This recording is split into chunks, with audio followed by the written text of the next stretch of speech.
Hey, what's up, guys? Welcome back to another PSP modding scene video. Now, this time, we're not actually modding a PSP. As you can see in front of me, I've got a bunch of old PSP parts laid out on the table. And honestly, I'm really glad I didn't throw these away because I recently saw something super cool online. Let me throw a picture up on the screen. When I saw that, I instantly thought, I need to make something like that myself, but with my own twist. So that's what we're doing today. Now, quick disclaimer, the motherboard you're seeing here isn't real. The real one is still inside my modded PSP. What I did instead was print out a high quality image of a PSP motherboard, cut it out carefully, and honestly, from a distance, it looks very convincing. Everything else though, 100% real original PSP parts.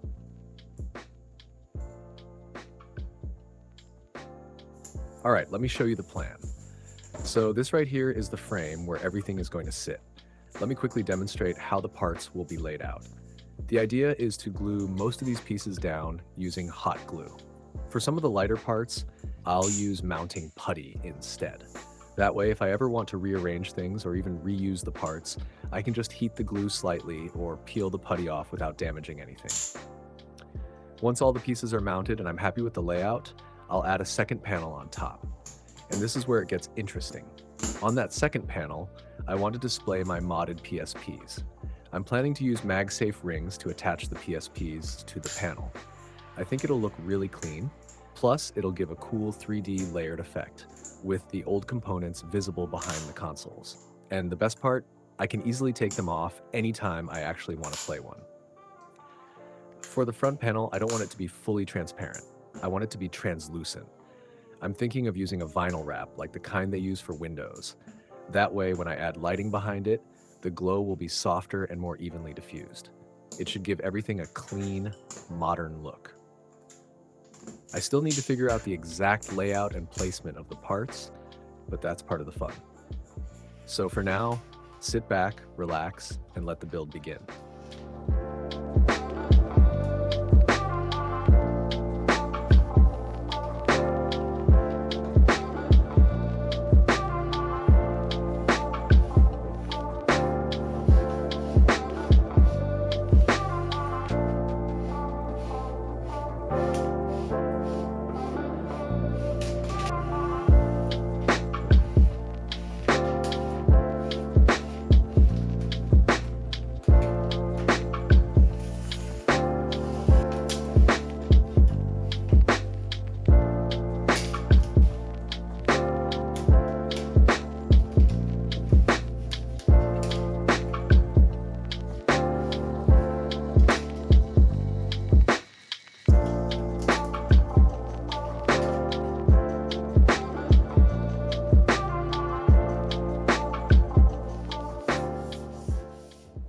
As you can see here, wrapping this vinyl like this didn't go too well for me. I'm getting a bunch of air bubbles, and there's even some dust trapped between the vinyl and the glass. Definitely not the clean finish I was going for. So since I'm not happy with the result, we're doing it again. This time, I'm going to spray a light layer of water on the glass first, and then lay the vinyl wrap down. Honestly, this method is way easier. The water lets you reposition the vinyl before it sticks completely, so you end up with fewer bubbles and way less dust trapped underneath. It also makes it much smoother to work with overall.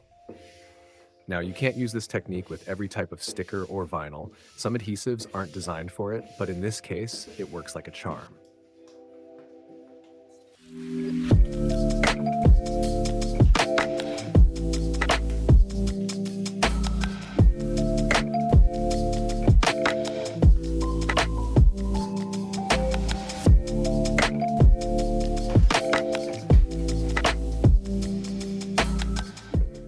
Well, would you look at that? That already looks way better.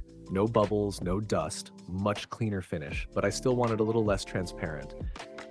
Right now, you can still see through it more than I'd like. So what I'm gonna do is add another layer right on top of this one. Let's see how that turns out.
I'm happy with how everything is laid out, so it's time to make it permanent.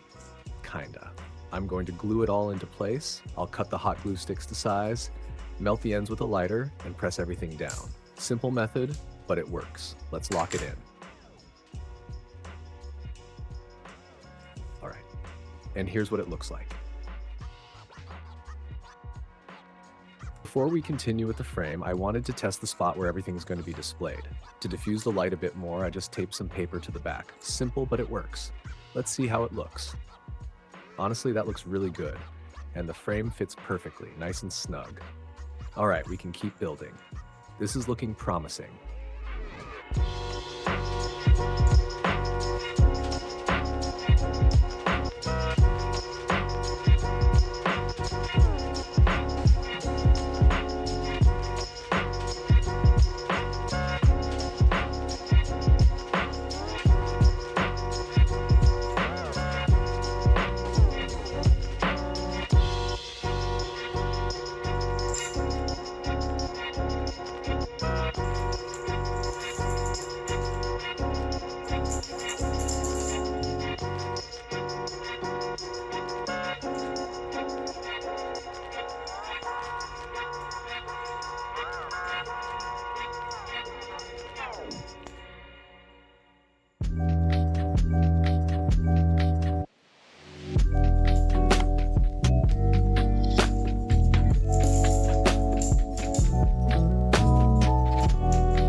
All right, here it is. My custom build frame with the old PSP parts inside and the modded PSPs on top. I'm honestly really proud of how this turned out. It's a bit hard to capture with the reflections, but in person, it looks so clean. Let me know in the comments what you think. Would you change anything? I'd love to hear your ideas. In my last video, I mentioned upgrading the PSP 3000, but the parts haven't arrived yet. As soon as they do, I'll finish it and then compare all the modded PSPs side by side. And if you've been following the channel, thank you. I read all your comments. The support motivates me and the feedback helps me improve, especially since this is my first time really doing YouTube. Also, no more AI music, and maybe drum and bass isn't the best fit for DIY. Let me know what you think about the soundtrack. If you enjoyed the video, drop a like and I'll see you in the next one.